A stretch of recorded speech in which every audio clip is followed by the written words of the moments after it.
दोस्तों, स्वागत है आपका मेरे YouTube चैनल अफजल लफ्ज़ी में। आज मैं आपको राष्ट्रपति पर महाभियोग किस तरह से लगाया जाता है वो पढ़ाऊंगा। ठीक है, तो हम शुरुआत करते हैं अपने विषय की, जिस बारे में आज हम वीडियो बना रहे हैं। ठीक है, तो आज हम बात करेंगे राष्ट्रपति पर महाभियोग लगाने की। ठीक है, महाभियोग का मतलब होता है पद से हटाना। क्या मतलब होता है इसका मतलब? जिस पद से है उस पद से उसको दरख्वास्त कर दो या हटा दो। तो महाभियोग का मतलब होता है पद से हटाना। मैंने आपको पढ़ाया था लास्ट टाइम। आर्टिकल 61 क्या कहता है? आर्टिकल 61 कहता है कि भाई जब राष्ट्रपति अपने पद पर बैठ जाए, उसके शपथ समारोह कंप्लीट हो जाए, ठीक है, तो आर्टिकल 61 कहता है कि राष्ट्रपति अगर अपने पद पर रहते हुए गलत तरीके से काम कर रहा है, ठीक है, तो उसको आर्टिकल 61 के तहत महाभियोग लाकर उसको हटाया जा सकता है। ठीक है, महाभियोग का मतलब हो गया पद से उसको दरखास्त करते हैं 5 साल से पहले ही। ठीक है, अब महाभियोग ना 2 तरीके से लगाया जाता है। महाभियोग लगता है क्यों है? तो उसकी पहली वजह क्या है? उसकी पहली वजह महाभियोग की यह है कि विदेशी राष्ट्र, विदेशी संबंध,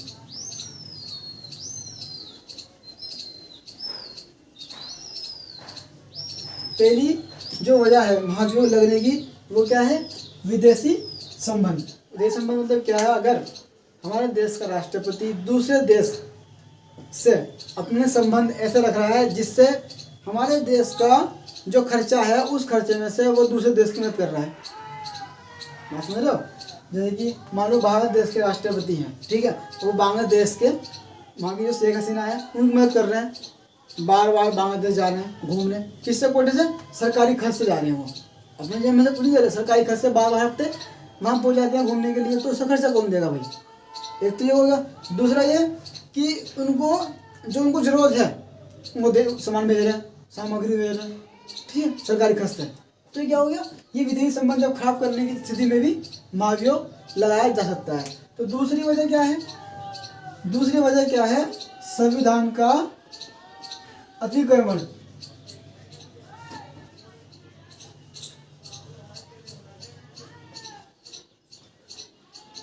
दूसरी है कि संविधान का अतिक्रमण, यानी संविधान के खिलाफ कुछ ऐसे शब्दों का इस्तेमाल करना जो जिसकी संविधान इजाज़त नहीं देता है, तो उस टाइम पर भी महाभियोग लगाया जा सकता है।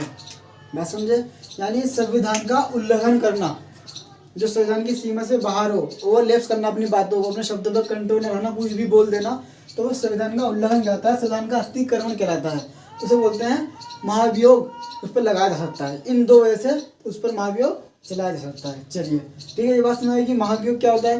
महाभियोग मतलब पद से हटाना है। महाभियोग क्यों लगाना है? विदेशी संबंध अगर हमारे खराब हो गए हों किसी से, या हम राष्ट्रपति अगर सरकारी खर्च से ज़्यादा खर्च कर रहा है, बेवजह खर्च कर रहा है, फालतू खर्च कर रहा है, तो इस पर महाभियोग लग सकता है कि बंदा का सही काम नहीं कर रहा है, दूसरा संविधान का उल्लंघन कर रहे हैं वो, तो उनको उस पद से हटाया जा सकता है। ठीक है, लेकिन महाभियोग जो है उसकी प्रक्रिया बहुत जटिल प्रक्रिया है, यानी कठोर प्रक्रिया है। ठीक है, अब जो महाभियोग लगाना है तो हम क्या करेंगे? महाभियोग लगाने के लिए देखो, महाभियोग लगाने में कौन कौन लोग शामिल होते हैं, यह भी इम्पोर्टेंट क्वेश्चन है। ठीक है, तो महाभियोग लगाने के लिए कौन कौन लोग शामिल होते हैं आप भी समझो इस चार्ट को। एक चार्ट ये है, एक चार्ट ये है। ठीक है, ये आपकी संसद देश के अंदर, ये आपकी विधानमंडल राज्य के अंदर। संसद में एक लोकसभा और एक राज्यसभा, यहाँ पे विधानसभा और विधान परिषद। जैसे कि मैंने आपको पढ़ाया था लास्ट वीडियो में कि राष्ट्रपति का चुनाव कैसे होता है, उसमें कौन कौन लोग शामिल होते हैं। तो मैंने आपको बताया था कि राष्ट्रपति चुनाव में लोकसभा के निर्वाचित सदस्य, राज्यसभा के निर्वाचित सदस्य और विधानसभा के निर्वाचित सदस्य भाग लेते हैं। ठीक है, जबकि विधान परिषद लोकसभा राष्ट्रपति के चुनाव में भाग नहीं लेती है। ठीक है, लेकिन महाभियोग, अगर महाभियोग की मैं बात करूँ, महाभियोग हटाने की प्रक्रिया में विधानसभा भी भाग नहीं लेती है। सिर्फ कौन भाग लेता है? संसद भाग लेती है। लोकसभा और राज्यसभा के मेंबर ही महाभियोग की प्रक्रिया में भाग लेते हैं। ठीक है, अब आपके दिमाग में क्वेश्चन आ रहा होगा, क्वेश्चन ये आ रहा होगा, जब राष्ट्रपति का चुनाव होता तो उसमें लोकसभा के 2 एंग्लो इंडियन, लोकसभा के 2 मेंबर एंग्लो इंडियन जो राष्ट्रपति के द्वारा क्या होते हैं, मनोनीत किए जाते हैं, नियुक्त किए जाते हैं, अपॉइंट किए जाते हैं उनकी मर्जी से। ठीक है, तो ये जो है जो राष्ट्रपति के चुनाव में भाग नहीं ले रहे थे, ये क्यों ले रहे थे? क्योंकि राष्ट्रपति ने इन्हें अपनी मर्जी से बनाया है, तो नॉर्मल सी बात है कि ये बंदे राष्ट्रपति का ही फेवर करेंगे, इसलिए उनको राष्ट्रपति चुनाव में भाग लेने का मौका नहीं मिला। ठीक है, और इसमें से कितने थे? इसमें 12 मेंबर थे। इसमें राष्ट्रपति मनोनीत करता है अपनी मर्जी से, बात समझ रहे हो? तो ये मनोनीत करता है अपनी मर्जी से, तो इसलिए इनको भाग लेने की अनुमति नहीं थी, क्योंकि ये लोग राष्ट्रपति का फेवर ही करते, क्योंकि राष्ट्रपति ने ही इन्हें अपॉइंट किया है उस पद पर। ठीक है, लेकिन जब बात हटाने की आती है, लेकिन जब बात महाभियोग लेने की आती है, पद से हटाने की आती है, तो क्या होता है? तो इन 2 एंग्लो इंडियन को भी और 12 राज्यसभा के सदस्यों को भी जो मनोनीत हुए हैं, उनको भी महाभियोग प्रक्रिया में शामिल किया गया है। शामिल क्यों किया गया है? अब भाई जब बात आ रही है संविधान का अतिक्रमण, अभी तो 2 एंग्लो इंडियन और 12 सदस्य जो है, नॉर्मल सी बात है, संविधान के खिलाफ तो कुछ सुनना चाहेंगे नहीं। भाई राष्ट्रपति अगर संविधान के खिलाफ कुछ बोल देता है, तो जो फेवर के थे तो क्या इसका साथ देंगे? नहीं देना, ऑब्वियसली वो देश के साथ है। तो क्या करेंगे? तो इन लोगों को भी 2 एंग्लो इंडियन और 12 जो सदस्य मनोनीत थे, इनको भी महाभियोग की प्रक्रिया में शामिल किया गया है। बस हमारी तो डाउट नहीं होगा। लेकिन चुनाव में इनको, इन 2 एंग्लो इंडियन को और 12 राज्यसभा जो मनोनीत थे, इनको चुनाव में शामिल नहीं किया जाता है, क्योंकि ये लोग इनका ही फेवर करेंगे इसलिए। लेकिन हटाने की प्रक्रिया में ये लोग शामिल होंगे। बात समझ आ गई? चलिए ठीक है। और हाँ, विधानमंडल पूरी महाभियोग में भाग नहीं लेती है। विधानमंडल का कोई रोल नहीं है राष्ट्रपति को हटाने में। हाँ, लेकिन चुनाव में विधानसभा का पूरा रोल रहता है। बात समझ आ रही है? ठीक है, तो आगे बढ़ते हैं हम अपनी बात पर। अब हम समझते हैं एक इम्पोर्टेंट टॉपिक। चलो भाई, अब बात कर देखो, अब पता चलिए कौन कौन लोग शामिल होते हैं महाभियोग लगाने में, पद से लगाना है। तो अब प्रक्रिया समझते हैं कि किस तरह से महाभियोग लाया जाता है संसद में। ठीक है, तो यहाँ समझो आप। ठीक है,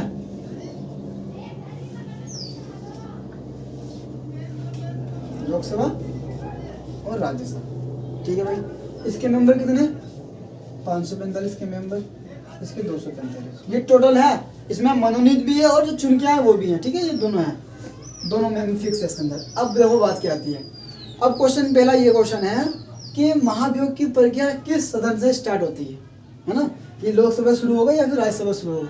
तो मैं आपसे बताना चाहता हूँ कि अगर आपको महाभियोग लाना है राष्ट्रपति के खिलाफ, तो किसी एक सदन में लाया जा सकता है महाभियोग की प्रक्रिया को। ठीक है, महाभियोग की प्रक्रिया के लिए सबसे पहले प्रस्ताव लाया जाता है। प्रस्ताव का मतलब है एक लिखित अनुमति, इंट्रोड्यूस किया जाएगा कि भाई हम राष्ट्रपति को पसंद नहीं करते हैं, हम महाभियोग लाना चाहते हैं, हम इनको पद से हटाना चाहते हैं, हमें पसंद नहीं है। ठीक है, तो किसी एक सदन में प्रस्ताव को लाया जा सकता है। जरूरी नहीं कि लोकसभा में लाया जाएगा या फिर राज्यसभा में ही लाया जाएगा, किसी भी एक सदन में प्रस्ताव को लाया जा सकता है। ठीक है, लेकिन शर्त यह है कि चाहे राज्यसभा में आए चाहे लोकसभा में आए, उसमें से एक चौथाई सदस्य प्रस्ताव पेश करेंगे, यानी 1/4 लिखित रूप से इंट्रोड्यूस करेंगे कि भाई हम लोगों को ये राष्ट्रपति पसंद नहीं है। मतलब महाभियोग की प्रक्रिया सिर्फ स्टार्ट करने के लिए 1/4 सदस्यों की अनुमति चाहिए कि भाई हम प्रक्रिया शुरू करें कि नहीं करें। मतलब सिर्फ स्टार्ट करने के लिए है ये कि भाई कोई काम करना चाहता है कि मैं अकेला हूँ, मुझे ये काम करना, मुझे पानी पीना है, जाके मैंने पानी पी लिया, किसी को अनुमति नहीं। लेकिन यहाँ पर महाभियोग की प्रक्रिया स्टार्ट करने के लिए ही आपको 1/4 मेंबर के अनुमति चाहिए। मतलब 25% लोगों की अनुमति चाहिए। सेम परसों इधर आ जाओ, अगर लोकसभा में शुरू हो रहा तो 1/4 सदस्यों का मुझे अनुमति चाहिए प्रस्ताव प्रारंभिक करने के लिए, शुरुआत करने के लिए। अगर राज्यसभा में प्रस्ताव लाया जाता है, राज्यसभा के जो मेंबर हैं वो आपस में चर्चा करते हैं कि भाई क्या करना है, तो राज्यसभा में सेम यही प्रोसेस होगा कि 25% यहाँ पे भी, यानी 1/4 मेंबर राज्यसभा के अनुमति देंगे कि भाई हाँ अब आप महाभियोग की प्रक्रिया शुरू कर सकते हो। चलिए मान लिए महाभियोग की प्रक्रिया शुरू हो गई, 25% बोला कि हाँ भाई ठीक है हमें ये पसंद नहीं है, ठीक है, अनुमति दे दी। चलिए बात करते हैं अब क्या होगा जब अनुमति मिल जाती है लोकसभा में 1/4 मेंबर की, फिर क्या होता है उसके बाद वोटिंग होती है लोकसभा में। जिस सदन में 1/4 अनुमति मिल जाती है लोगों की, उस सदन के अंदर क्या होते हैं, चुनाव होते हैं, वोटिंग होती है। चुनाव नहीं तो वोटिंग होती है। वोटिंग ऐसी होती है, वोटिंग ऐसी होती है कि भाई एक पसंद है और एक वोटिंग ऐसी होती है अगर जो वोट डालेगा वो नापसंद की वोटिंग होगी। जैसे कि सपोज करो अगर वोटिंग हुई इस सदन में, अगर 2/3 बहुमत से मिल जाता है वोटिंग में, तो वो क्या हो जाएगा, इस सदन से बाहर निकाल दिया जाएगा, यानी पद से हट जाएगा वो, सिर्फ इस सदन के लिए। ठीक, पहले वो भी समझाता हूँ आपको मैं। अगर इस सदन में या ये सदन में, किसी एक सदन में पहला प्रस्ताव लाया जाता है, ठीक है, प्रस्ताव भी ऐसा नहीं कि एक बंदा बोल रहा है कि मुझे पसंद नहीं है कि हटा दो, नहीं, प्रस्ताव लाया था, उसमें 1/4 मेंबर यानी 25% इस सदन के या फिर इस सदन के, दोनों में से किसी एक सदन के 25% मेंबर अनुमति देंगे कि हाँ भाई हम महाभियोग की प्रक्रिया शुरू कर रहे हैं। ठीक है, ये होने के बाद फिर उस सदन के अंदर वोटिंग होती है। अगर वोटिंग राष्ट्रपति के खिलाफ होती है, उसमें 2/3 बहुमत मिल जाता है, तो इस सदन से राष्ट्रपति का पत्ता साफ हो जाता है। ठीक है, यहाँ पर 2/3 बहुमत मिल गया, सपोज करो वोटिंग हुई, 2/3 बहुमत मिल गया, तो इस सदन से उसका पत्ता साफ। अब क्या होगा, अब जो प्रस्ताव है जो 2/3 बहुमत से पास हो गया, देखो 2/3 बहुमत का मतलब है यहाँ पे यह पास हो चुका है, 2/3 बहुमत मिल गया तो ये पास हो गया। ये जो था ना, ये प्रारंभिक था, ये प्रारंभिक प्रस्ताव बोलते हैं उसको, कि भाई 25% लोग ऐसे हैं जो कहना चाह रहे हैं कि भाई शुरुआत करो। उसके बाद वोटिंग हुई तो ये 2/3 बहुमत से पास भी हो गया। और जब वो पास हुआ तो यहाँ से इस सदन में पहुँचने को, इस प्रस्ताव को, इस कानून को, इस प्रस्ताव को यहाँ पहुँचने में 14 दिन का समय लगेगा। यानी इस सदन से वो जब प्रस्ताव पास हो जाता है तो उसको इस सदन में आने के लिए 14 दिन का समय लगता है। ठीक है, अब इस 14 दिन के दौरान क्या होता है, इस 14 दिन में ये होता है कि जब इस सदन से वो प्रस्ताव पास हो जाएगा, तो इस प्रस्ताव क्यों पास हो गया है इसकी सूचना राष्ट्रपति को, किसको, प्रेसिडेंट को 14 दिन, यानी इस सदन से आने से पहले 14 दिन पहले ही राष्ट्रपति को बताना पड़ेगा, भैया जी ऐसी ऐसी बात है, एक सदन में, लोकसभा में 1/4 मेंबर की अनुमति से प्रस्ताव लाया गया महाभियोग का, और फिर वोटिंग हुई, 2/3 बहुमत से वो पास भी हो गया भैया जी। ठीक है, अब हमको क्या करना है, उसको एक खबर पहुंचती है कि भाई क्या मेरे खिलाफ ऐसा हो गया, वोटिंग भी हो गई, बहुमत भी मिल गया। अब इस सदन में आने के लिए 14 दिन लगते हैं, और 14 दिन पहले उसको सूचना मिल गई भैया। अब वो क्या करेगा, अपना दिमाग लगाएगा, पहले पूछेगा भाई क्या कारण है, क्यों लाए गए। ठीक है, सब बच रहा है, ऐसी बात थी। तो राष्ट्रपति को यहाँ पे अधिकार क्या किया है, 14 दिन पहले मत देने का मतलब क्या है, ये टाइम क्यों लग रहा है यहाँ पे, क्योंकि राष्ट्रपति को अधिकार दिया है कि भाई राष्ट्रपति जी आप उठो और जिस सदन में वो पास नहीं हुआ वहाँ जाओ, ठीक है, और अपनी बात की सफाई करो, मतलब अपने आप को साफ बताओ कि भाई मैंने ऐसा नहीं किया, सफाई दो आप अपने बारे में कि भाई मैंने ऐसा नहीं किया, आपकी गलतफहमी है, बस समझ लो। या तो वो खुद जाएगा या अपना किसी वकील को भेजेगा सफाई देने के लिए। तो ये 14 दिन जो है राष्ट्रपति को अपनी सफाई देने का वो मौका देती है कि भाई मौका है, बचा लो अपने पद को। तो राज्यसभा अगर वो यहाँ आता है, राज्यसभा में आता है, बोलता है भैया जी मैं तो बांग्लादेश की से मैंने बात की थी शेख हसीना की, तो वो आगे यहाँ के बोलेगा देखो जी मैं बांग्लादेश से इसलिए संबंध अच्छे बना रहा था क्योंकि बांग्लादेश के पास और देश भी है, जैसे चीन हो गया, नेपाल, भूटान, म्यांमार। अगर वो बांग्लादेश उन सबसे मिल जाएगा तो हमारा नुकसान हो जाएगा ना। तो मैं बांग्लादेश को अपनी ओर करने के लिए अपने संबंध अच्छे बना रहा था ताकि कल को जरूरत पड़े तो हम वहाँ पे अच्छे संबंध हमारे बने रहे। बात समझ लो। तो यार ऐसा बोलेगा हाँ भाई बात तो ठीक कह रहा है यार, ये संबंध तो अच्छे बनेंगे, इससे हमारा फ़ायदा हो सकता है। बस समझ लो। तो ये नंबर लगेगा कि भाई बात सही है इसकी। तो ये सदन वो अपनी बात रख के चला जाएगा। तो ये 14 दिन बाद इस सदन में वो प्रस्ताव आएगा, तो ये प्रस्ताव पर विचार करेंगे। जब राष्ट्रपति ने खुद आगे बोल दिया कि भाई तुम्हारी गलतफहमी है, तो ये सदन उसको पास नहीं करेगा। जब ये सदन उसको पास नहीं करेगा तो क्या हो जाएगा, महाभियोग कैंसिल हो जाएगा।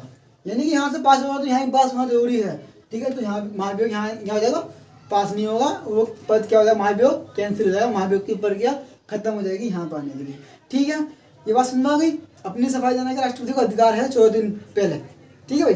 अब क्वेश्चन यहाँ बनता है कि सपोज 1/4 मेंबर ने अनुमति दी प्रस्ताव लाने के लिए और 2/3 बहुमत से वोटिंग हुई और वो उसके खिलाफ वो क्या कहते हैं वोटिंग हो गई। अब वो प्रस्ताव यहाँ लाया गया। अब क्वेश्चन देखो यहाँ पे क्या है। अब 25% यहाँ लोगों ने अनुमति दे दी।